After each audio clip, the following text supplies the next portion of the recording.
السلام علیکم ورحمۃ اللہ وبرکاتہ۔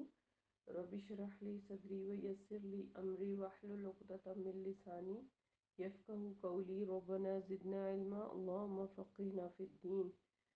آیت نمبر 7 سورہ المائدہ تک ہم کر چکے، ریکیپ کر لیتے ہیں۔ اعوذ باللہ من الشیطان الرجیم، بسم اللہ الرحمن الرحیم۔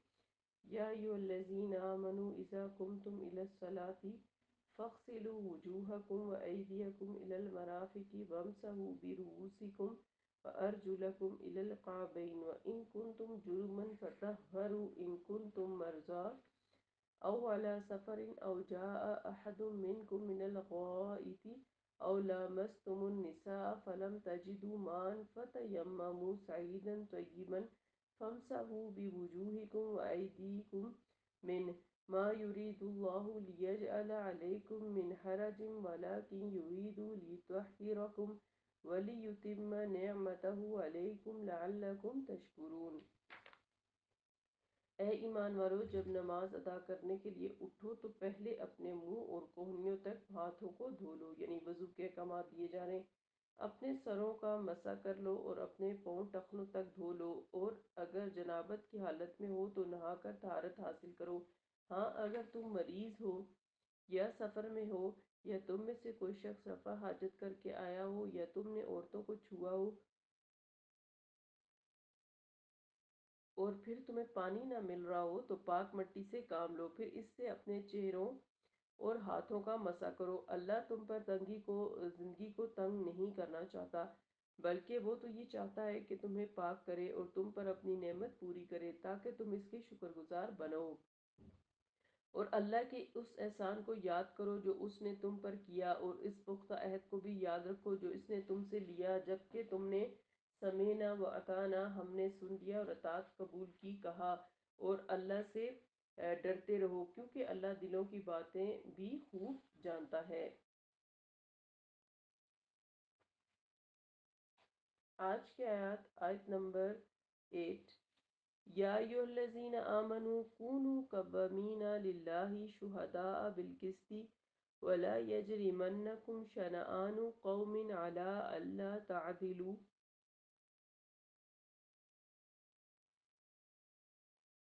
اعدلوا هو اقرب للتقوی واتقوا اللہ ان اللہ خبیر بما تعملون۔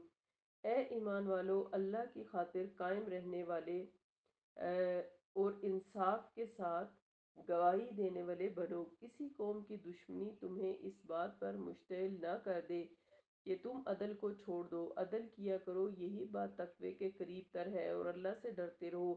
جو کچھ تم کرتے ہو یقیناً اللہ اس سے باخبر ہے۔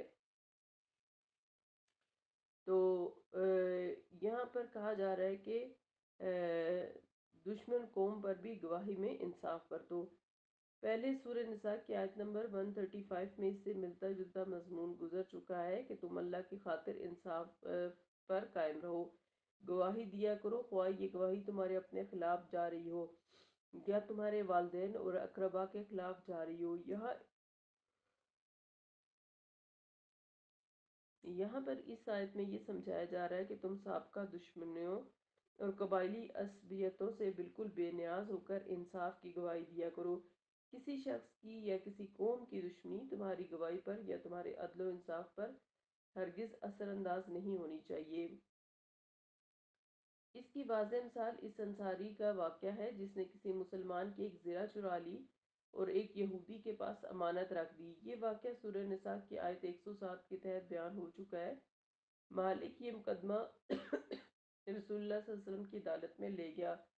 چور جو منافق تھا کی سوچ یہ تھی کہ میں مسلمان ہوں، اس لیے یہودی کے مقابلے میں یقیناً آپ صلی اللہ علیہ وسلم میری حمایت کریں گے۔ پھر چور اور اس کے خاندان والوں نے اسی قبائلی عصبیت کی بنا پر اس کا ساتھ دیا اور قسمیں بھی کھائیں کہ ہم اس چوری کے قضیے سے بالکل دستبردار ہیں، اور قریب تھا کہ آپ صلی اللہ علیہ وسلم یہودی کے خلاف اور اس منافق کے حق میں فیصلہ بھی کر دیتے کہ اللہ نے بذریعہ وحی آپ صلی اللہ علیہ وسلم کو حقیقی صورتحال سے مطلع فرما دیا۔ اس آیت میں تمام مسلمانوں کو ایک جامع ہدایت دی گئی ہے کہ جس شخص کے حق میں تمہیں گواہی دینی پڑے، گواہی بالکل ٹھیک ٹھیک دیا کرو، خواہ وہ تمہارا دوست ہو یا دشمن قوم سے تعلق رکھتا ہو، کیونکہ تم نے عدل و انصاف اور تقوی پیدا کرنے والے اسباب میں سے ایک مؤثر ترین سبب ہے۔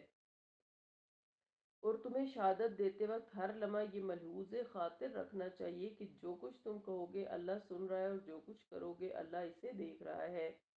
بعض مفسرین نے کونوا قوامین للہ کا مطلب یہ لیا ہے کہ اللہ کے دین کو قائم کرنے والے بن جاؤ، یعنی تم پر یہ فریضہ عائد کیا گیا ہے کہ تم تمام اقوام عالم کو اپنے قول و فعل کے ذریعے سے توحید و اخلاقیات کی تعلیم دینے کے ذمہ دار بن جاؤ، جیسا کہ رسول اللہ صلی اللہ علیہ وسلم نے، جیسا کہ صحابہ کرام رضی اللہ عنہم نے اس پر عمل کر کے دکھایا۔ اسی ذمہ داری کو تمہیں بحال رکھنا چاہیے اور آگے بڑھانا چاہیے۔ اس سلسلے میں تمہیں عدل و انصاف کے تقاضوں کو بھی ملحوظ رکھنا چاہیے۔ آیت نمبر 9، وعد اللہ الذین آمنوا وعملوا الصالحات لہم مغفرۃ واجر عظیم۔ جو لوگ ایمان لائے اور نیک عمل کیے، ان سے اللہ کا وعدہ ہے کہ ان کے لیے بخشش اور بہت بڑا اجر ہے۔ اس آیت میں اللہ تعالیٰ نے دو طرح کے اعمال کا ذکر فرمایا، ایک ایمان کا، دوسرے اعمال صالح کا، اور دو طرح کا وعدہ فرمایا، ایک مغفرت کا اور دوسرا اجر عظیم کا، جس سے بظاہر یہی معلوم ہوتا ہے کہ جو لوگ اللہ پر ایمان لائے اور اس کے ساتھ کبھی کسی کو شریک نہیں کیا، ان کی بھی مغفرت ہو جائے گی۔ رہا اجر عظیم تو وہ انہی لوگوں کو ملے گا جو ایمان کے ساتھ اعمال صالح بھی بجا لاتے رہے ہوں۔ آیت نمبر 10، والذین کفروا وکذبوا بآیاتنا اولئک اصحاب الجحیم۔ اس کے برعکس جن لوگوں نے کفر کیا اور ہماری آیات کو جھٹلایا تو ایسے ہی لوگ اہل دوزخ ہیں۔ آیت نمبر 11، یا ایھا الذین آمنوا اذکروا نعمت اللہ علیکم اذ ہم قوم ان یبسطوا الیکم ایدیہم وکف ایدیہم عنکم واتقوا اللہ وعلی اللہ فلیتوکل المؤمنون۔ اے ایمان والو، اللہ کا وہ احسان بھی یاد کرو جو اس نے تم پر کیا جب مخالف قوم نے تم پر دست درازی کا ارادہ کیا تھا تو اللہ نے ان کے ہاتھوں کو تم پر اٹھنے سے روک دیا، اور اللہ سے ڈرتے رہو، اور مومنوں کو اللہ ہی پر بھروسہ کرنا چاہیے۔ پہلا احسان اللہ تعالیٰ نے مسلمانوں پر یہ فرمایا کہ انہیں اسلام کی توفیق بخشی، اور اسلام کی بدولت ان کی قبائلی عصبیتوں کا خاتمہ ہوا، لڑائیاں ختم ہوئیں اور تم آپس میں بھائیوں کی طرح زندگی گزارنے لگے۔ دوسرا بڑا احسان یہ تھا کہ حدیبیہ کے مقام پر کافر یہ چاہتے تھے کہ تم پر حملہ آور ہو کر تمہیں صفحہ ہستی سے ناپید کر دیں، لیکن اللہ تعالیٰ نے ایسے حالات پیدا کر دیے کہ وہ اپنا ارادہ پورا نہ کر سکے، جیسا کہ درج ذیل حدیث سے بھی ہمیں پتہ چلتا ہے۔ حدیبیہ کے دن جنگ روکنا اللہ کا احسان تھا۔ سیدنا انس رضی اللہ عنہ فرماتے ہیں کہ اہل مکہ کے 80 آدمی مسلح ہو کر تنعیم پہاڑ کی جانب سے رسول اللہ صلی اللہ علیہ وسلم پر حملہ آور ہوئے۔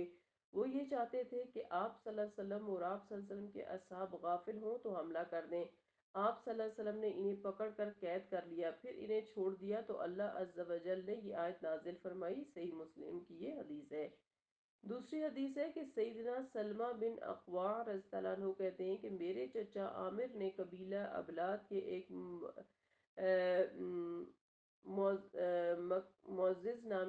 مکرز نامی شخص کو، جو ایک جھول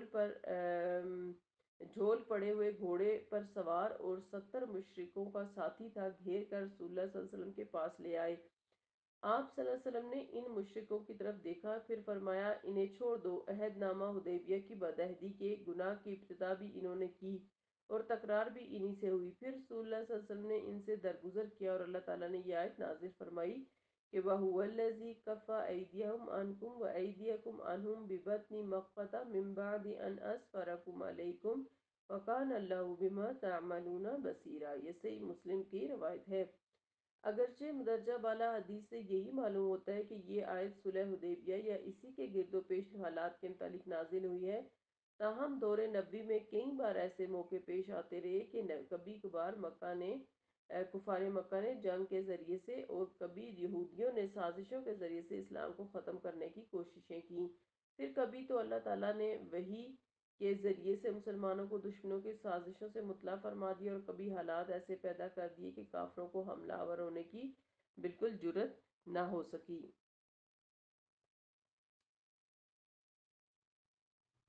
آیت نمبر 12 وَلَقَدْ أَخَذَ اللَّهُ مِيثَاقَ بَنِي إِسْرَائِيلَ وَبَعَثْنَا مِنْهُمُ اثْنَا عَشَرَ نَقِيبًا وَقَالَ اللَّهُ إِنِّي مَعَكُمْ لَئِنْ أَقَمْتُمُ الصَّلَاةَ وَآتَيْتُمُ الزَّكَاةَ وَآمَنْتُم بِرُسُلِي وَعَزَّرْتُمُوهُمْ وَأَقْرَضْتُمُ اللَّهَ قَرْضًا حَسَنًا لَأُكَفِّرَنَّ عَنْكُمْ سَيِّئَاتِكُمْ وَلَأُدْخِلَنَّكُمْ جَنَّاتٍ تَجْرِي مِنْ تَحْتِهَا الْأَنْهَارُ فمن كفر بعد ذلك منكم فقد ضل سواء السبيل فبما نقضهم ميثاقهم لعنهم وجعل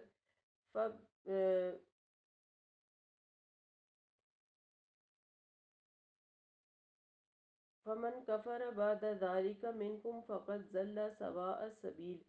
اور اللہ نے بنی اسرائیل سے بھی پختہ عہد لیا تھا اور ان کے 12 سردار مقرر کیے اور فرمایا میں تمہارے ساتھ ہوں اگر تم نے نماز کو قائم رکھا، زکوٰۃ ادا کرتے رہے اور میرے رسولوں پر ایمان لا کر ان کی مدد کرتے رہے اور اللہ کے بندوں کو قرض حسن دیتے رہے تو میں یقیناً تمہاری برائیاں تم سے زائل کر دوں گا اور تمہیں ایسے باغات میں داخل کروں گا جن کے نیچے نہریں جاری ہیں۔ پھر اس کے بعد بھی اگر تم میں سے کسی نے کفر کیا تو وہ سیدھی راہ سے بھٹک گیا۔ یہاں پر بنی اسرائیل کے 12 نقیب اور ان کی ذمہ داریاں بیان ہوئی ہیں۔ نقیب کے معنی ہیں نگرانی اور تفتیش کرنے والا۔ موسیٰ علیہ السلام کے زمانے میں بنی اسرائیل کے 12 قبیلے تھے۔ بنی اسرائیل نے جب موسیٰ علیہ السلام سے پانی کا مطالبہ کیا تو اللہ تعالیٰ نے موسیٰ علیہ السلام کو حکم دیا کہ فلاں پتھر پر اپنا عصا مارو تو 12 چشمے پھوٹ پڑیں گے۔ چنانچہ ایسا ہی ہوا اور ہر قبیلے نے اپنا اپنا چشمہ یا پانی پینے کی جگہ پہچان لی اور اس پر قابض ہو گیا۔ انہی 12 قبائل میں سے ہر قبیلے سے ایک ایک نقیب مقرر کیا گیا جس کا کام یہ تھا کہ وہ لوگوں کے اخلاق و کردار کی نگرانی کرے اور انہیں بے دینی اور بد اخلاقی سے بچانے کی کوشش کرتا رہے۔ اللہ تعالیٰ کا یہ وعدہ معیت 4 باتوں سے مشروط تھا۔ بنی اسرائیل نماز قائم کرتے رہیں، زکوٰۃ ادا کرتے رہے، بعد میں جو رسول مبعوث ہوں ان پر ایمان لائیں اور جان و مال سے ان کی مدد بھی کریں، لوگوں کو قرض حسن دیتے رہیں۔ گویا جو ذمہ داری ان نقیبوں پر ڈالی گئی تھی ان میں سے مذکورہ 4 کام سب سے اہم تھے اور ان سے عہد یہ تھا کہ اگر وہ ذمہ داری پوری کرتے رہیں گے تو یقیناً اللہ ان کے ساتھ ہوگا اور ان کی ہر معاملے میں مدد فرمائے گا۔ برائیاں دور کرنے کے 2 مطلب ہیں یہاں پر کہ اگر وہ اللہ کی بات مانیں گے تو اللہ تعالیٰ ان سے ان کی برائیوں کو دور کر دے گا۔ ایک یہ کہ جو شخص نیکی کے مذکورہ بالا بڑے بڑے کاموں میں لگا رہے اس کا ذہن برائیوں کی طرف کبھی منتقل نہیں ہوگا، وہ برائیوں سے بچا رہے گا اور برائیاں اس سے دور رہیں گی۔ دوسرا یہ کہ اگر ان سے کچھ برائیاں سرزد ہو جائیں تو وہ ایسی بڑی نیکیوں کے تلے دب جائیں گے اور اللہ تعالیٰ انہیں معاف کرے گا۔ اور اگلی بات جو اس کی آیت میں بتائی جا رہی ہے کہ اللہ تعالیٰ ایسے باغات میں ان کو داخل کرے گا جن کے نیچے نہریں جاری ہوں گی۔ پھر اس کے بعد بھی اگر تم میں سے کسی نے کفر کیا اور وہ سیدھی راہ سے بھٹک گیا تو یعنی سیدھی راہ اور اس کی صفات کیا ہے کہ سواء سبیل سے مراد وہ راہ ہے جو متوازن، معتدل اور افراط و تفریط سے پاک ہو، کیونکہ یہ راہ اس علیم اور حکیم ہستی کی بتائی ہوئی ہے جو تمام حقائق سے پوری طرح واقف ہے اور سب انسان اس کی نظروں میں یکساں ہیں۔ یہ کسی انسان کی بتائی ہوئی راہ نہیں جس پر اس کے اپنے جذبات، وطن اور قوم کی محبت یا دوسرے معاشی اور معاشرتی عوامل اثر انداز ہو جاتے ہیں، اور وہ ایسی معتدل، متوازن اور افراط و تفریط سے پاک راہ کا سراغ لگا بھی نہیں سکتے۔ یہ اللہ کی خاص مہربانی ہے کہ اس نے خود ہی انسانوں کو یہ راہ بتا دی جس سے انہیں اس دنیا میں بھی اس راستے کی تلاش کے لیے کوئی پریشانی لاحق نہیں ہوتی اور آخرت میں بھی وہ کامرانیوں سے ہمکنار ہوتا ہے۔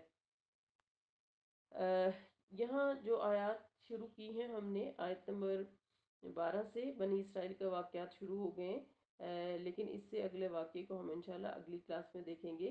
اللہ تعالیٰ ہم سب کو صراط مستقیم سواء سبیل پر چلنے کی توفیق عطا فرمائے، ہمارے لیے اپنے دین کے دروازے کھولے اور ہمیں ان پر عمل کرنے کی توفیق عطا فرمائے، آمین۔ سبحانک اللہم وبحمدک نشہد ان لا الہ الا انت نستغفرک ونتوب الیک۔ السلام علیکم ورحمۃ اللہ وبرکاتہ۔